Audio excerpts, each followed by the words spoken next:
We're going to look in the book of Philippians at a verse that's very familiar. Philippians chapter 4, verse number 19.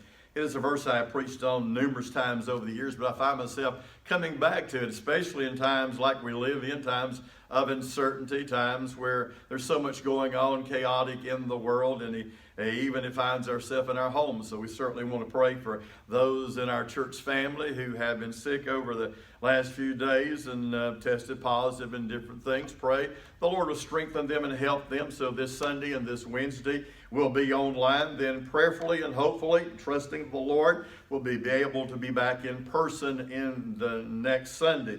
In Philippians chapter 4, verse number 19, I notice as we travel and go around, even going to the grocery store and even going to Lowe's and Home Depot or anywhere else you find yourself going to in this day and hour, you find that the shelves are not as full as they were, and you begin to inquire about that, and everybody says, well, it's just the supply chain. We can't get it in. I want to look at God's supply chain. We know there's definitely a problem with man's supply chain, whether it's coming from China, Europe, or even in America, the workforce. There's a problem in the supply chain, but there's certainly no problem in God's supply chain, and He is able to meet our needs. Philippians chapter 4. And Paul says in verse number 19, a verse that I'm sure most of us could quote, and most of us have used this verse and relied on this verse and anchored ourselves in this verse. It says, but my God shall supply all your need according to His riches in glory by Christ Jesus. There was a preacher in the early part of the 1900s. He was an evangelist. His name was W. Stillman Martin. His wife traveled with him and was able to sing and be a blessing in their evangelistic crusades, but she became ill and couldn't travel. They had a small son, and he was having to leave her and go on an evangelistic trip, and his little boy was concerned and went to his dad and said, Dad, what's going to happen to us? You're not going to be here. And his dad put his arms around him as the mom was listening and said, God will take care of you. The mom heard those words. She was gifted musically, and God began to burn these words in her heart, and she penned these words, and we now know it as a hymn that we have sung for a long time. It says, be not dismayed, whatever betide. God will take care of you. Beneath His wings of love abide. God will take care of you. All you need, He will provide. Nothing you ask will be denied. God will take care of you. No matter what may be the test, lean weary one upon His breast. God will take care of you. God will take care of you through every day. Over all the way, God will take care of you. It is said that J. Hudson Taylor, the famous missionary to China, has given us these words: when God's work is done in God's way for God's glory, it will not lack God's supply, meaning that God will take care of us. And looking at this verse, it needs to be taken in its context. It is not simply an unconditional promise that anybody living any way can take and say, well, God said He'll take care of me. When you look at this, these are people serving God, saved people, living for God, giving, taking care of missionaries, supplying the needs of those who have some financial needs, and helping those in the ministry. These are sold out believers in a local church doing the will of God, and so they have a promise for them. And if you and I certainly meet the qualifications, the verse becomes practical to me and you. The book of Philippians is a positive book. It is a book written as Paul's writing from jail, but he's writing a book about rejoicing and about thanking God for the blessings of the Lord and how good God has been. But in reality, it's a book about Jesus. He's mentioned 38 times in the book, so more than rejoicing and more than blessing, Christ is the center of this book, like He is every book. So when you look at the book of Philippians, it's a Jesus book. It's a Christ book and how the Lord can take care. Practical book also. It talks about trials and talks about our attitudes, talks about our giving, talks about our motives. It's a very powerful book, only 4 short chapters, but it speaks to our heart in many verses that we lay ourselves to sleep at night and comfort our soul with are found in this wonderful book. You think about God taking care of us, and somebody says, well, what about tomorrow? What about next week? What about next month? What about next year? What about the next election? What will it do? What about this country and that country and all the things that we concerned ourselves with? And we don't know the answers to those things, and that's in the future, and certainly all we can do is trust God and walk by faith. And when we do that, we understand that no matter what is going to happen and what will happen tomorrow, next week, or next month, or next year, God will take care of us. One of the names for God that He introduces Himself to His people in the Old Testament is found in Genesis chapter 22, where God said His name is Jehovah Jireh, meaning the Lord will see to that, the Lord will provide.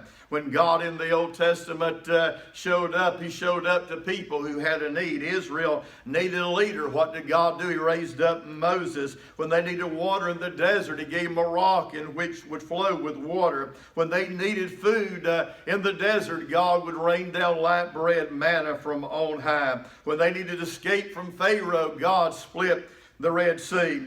When Abraham needed the offering, the ram was caught in the thicket. When Shadrach, Meshach, and Abednego needed fire protection, God issued a policy. When mankind needed saving, God provided His Son to die on the cross. In this chapter, you'll find in verse number 10 and 11, we see how God satisfies. I'm glad that God can make us content in whatever situation or circumstance that we find ourselves. We find that not only does God satisfy, but God strengthens. In verse number 13, Paul was able to say, I can say, and you can say, by faith I can do all things through Christ, which strengtheneth me. And then we come to our key verse, verse number 19, and we see how God supplies. Adoniram Judson, a missionary to Burma, said, the future is as bright as the promises of God.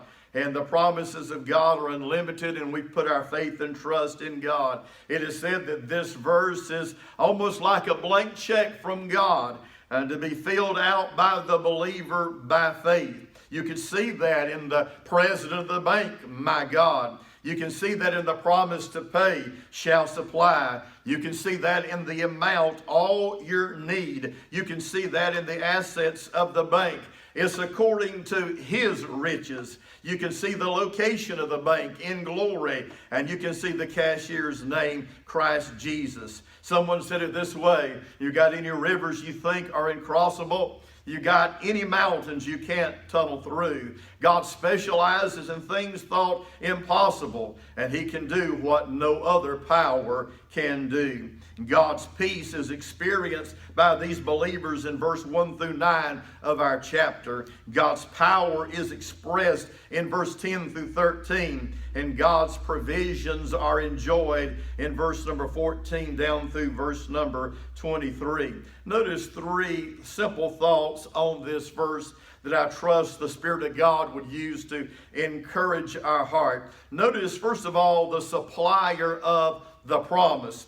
Who is it now? Today you go and they say, well, we don't have this on the shelf because we can't get it from China. We can't get it from this country, or this place is shut down because they don't have enough people to work to make it. And so everything goes back to the supplier. Here there's no problem with the supplier because the verse says, but my God. Now the word but is interesting, and thank God for the but God moments that we have in our life, and that transitional word. And he was talking about their giving. Now he's talking about his giving. And he goes from 18, them sacrificing, to say, okay, here's what you did. And it was good and it was right, but here's all you could do. But let me show you one that can do much more than what you can do. And so we see that in the transition. The word but transitions what occurred before to what's occurring after that. And really what is contrasting our ability with God's ability, or really our inability with God's ability.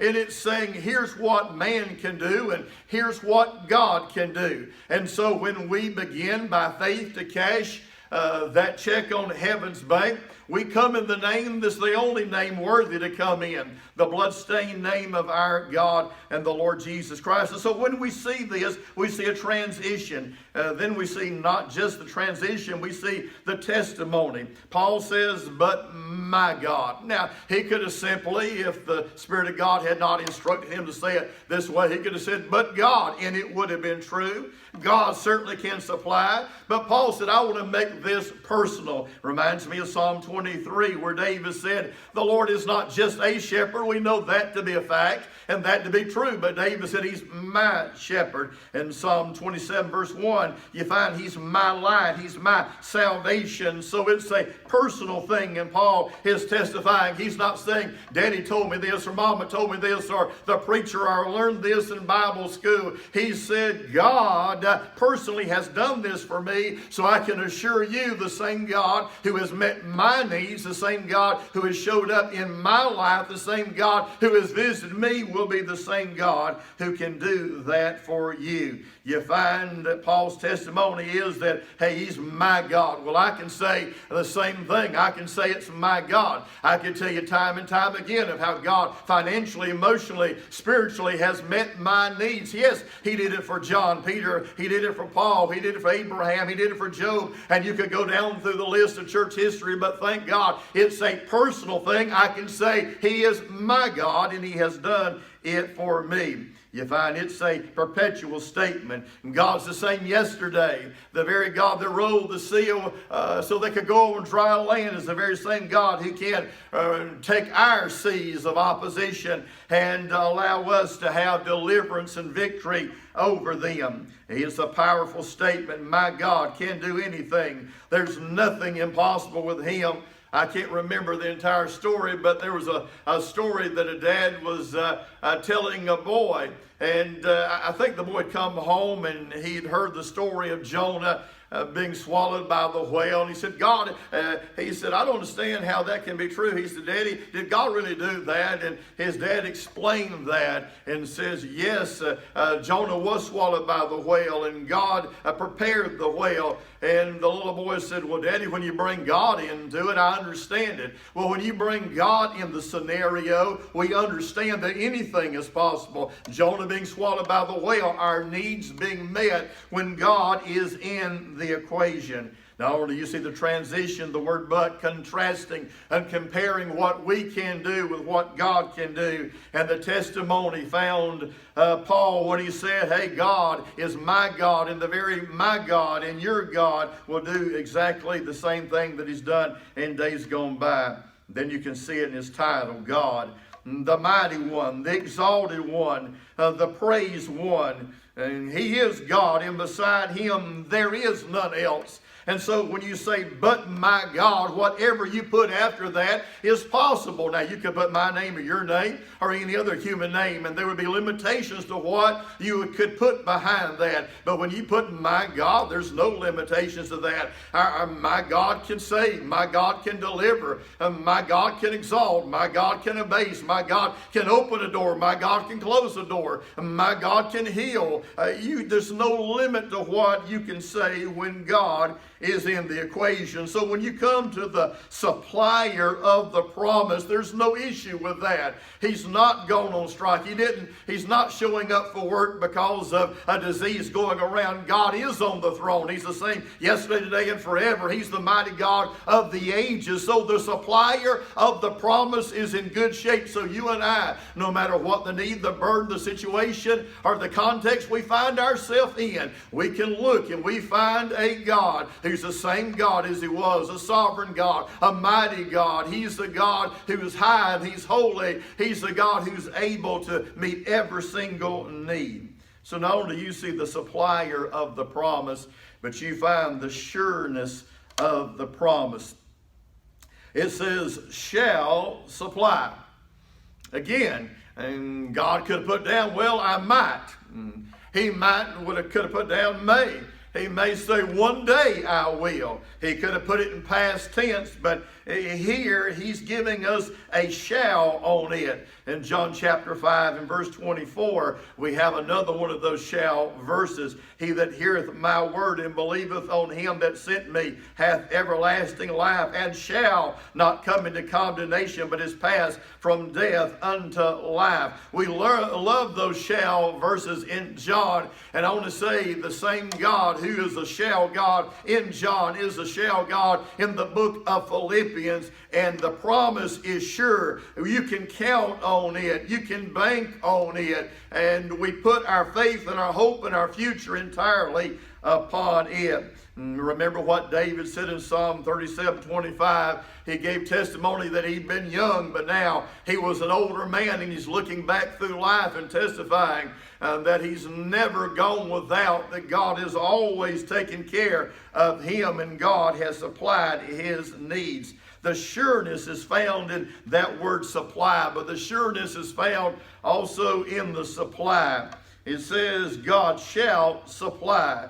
The word supply, understanding it, and the word picture of it, means to be filled to the brim, to be overflowing, to make complete, to make up what's missing, to be generous. Our God is not a God that just barely lets us get by or barely meets our needs, but a God who does it overwhelmingly. He talks about an abundant supply in our verse. He talks about abundant grace in Romans chapter 5. He talks about an abundant pardon in Isaiah 55. He talks about abundant satisfaction in Psalm 36, abundant peace in this chapter, verse 6 and 7, abundant life in John 10:10, abundant joy in Philippians 1:26, and abundant power, Colossians 1:11. And so God is saying that not just that I'm going to barely and you're going to eke by, but think about when that widow went to the barrel and it had, in all intentions, she knew it was going to be empty because it was practically empty,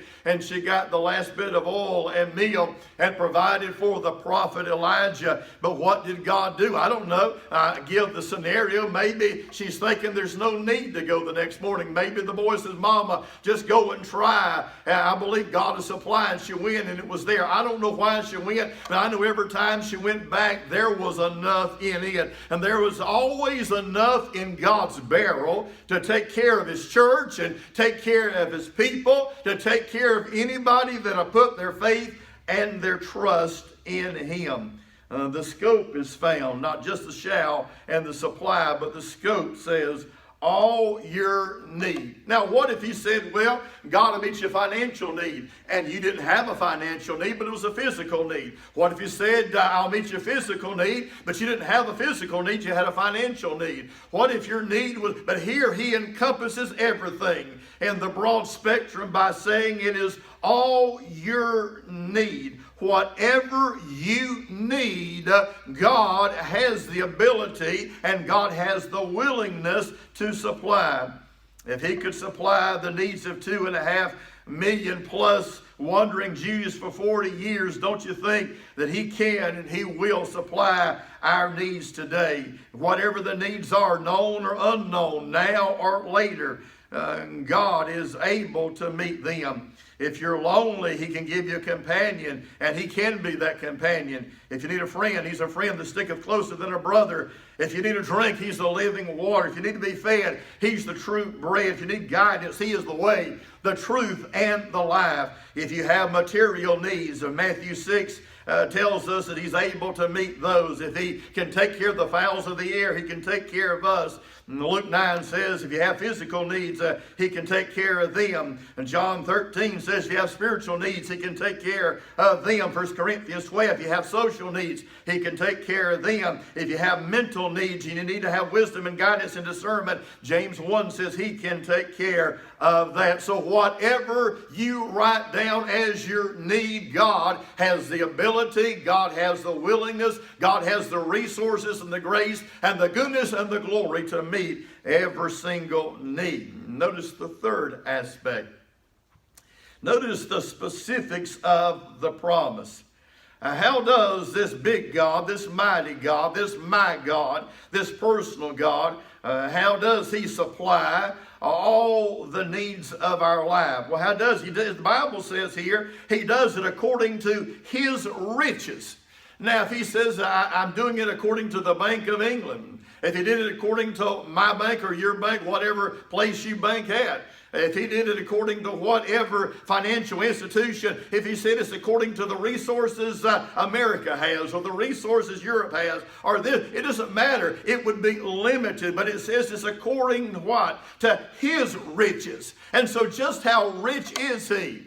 Just how big is He? Just how mighty is He? Well, He is rich. We know that. The Bible talks about the riches of His goodness in Romans chapter 2 and verse 4. And we draw on that goodness account, don't we?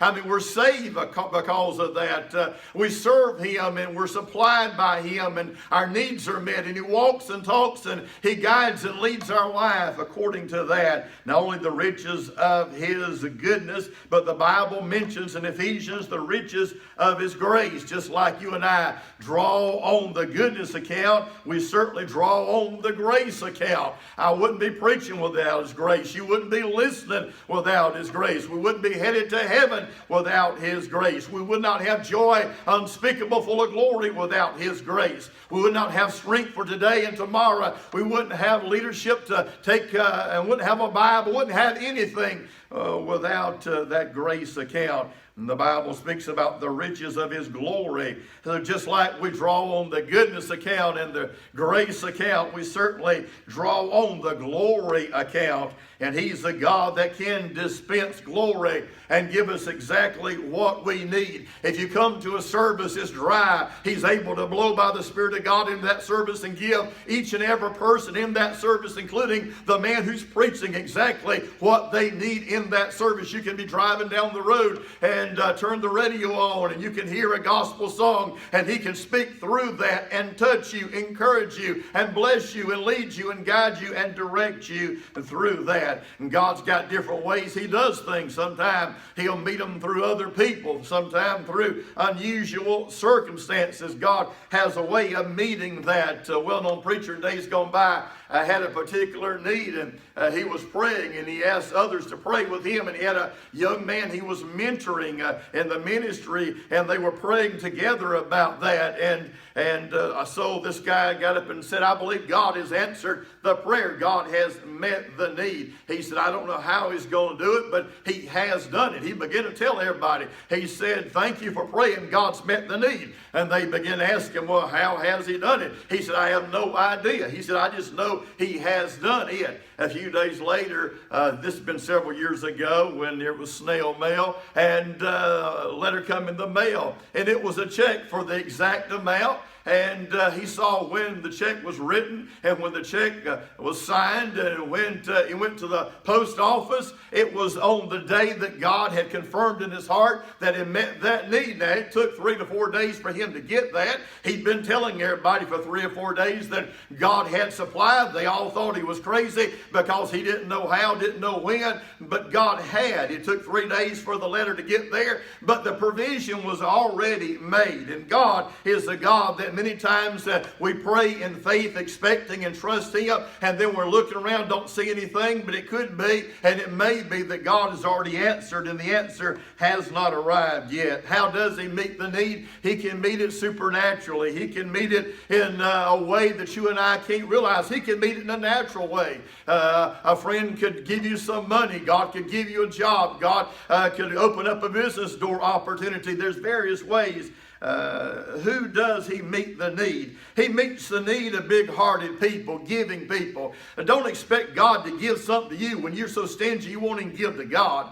God is blessing these people that are giving out of they're not rich people. They're not people that have a whole lot, but they're giving what they have to those in need so they can carry the gospel and spread the gospel, the missionary endeavor. So these are people who love the preacher. These are missionary-minded people. These are saved people, giving people. And so God says, now, that's what you've done. And so let me show you what I can do.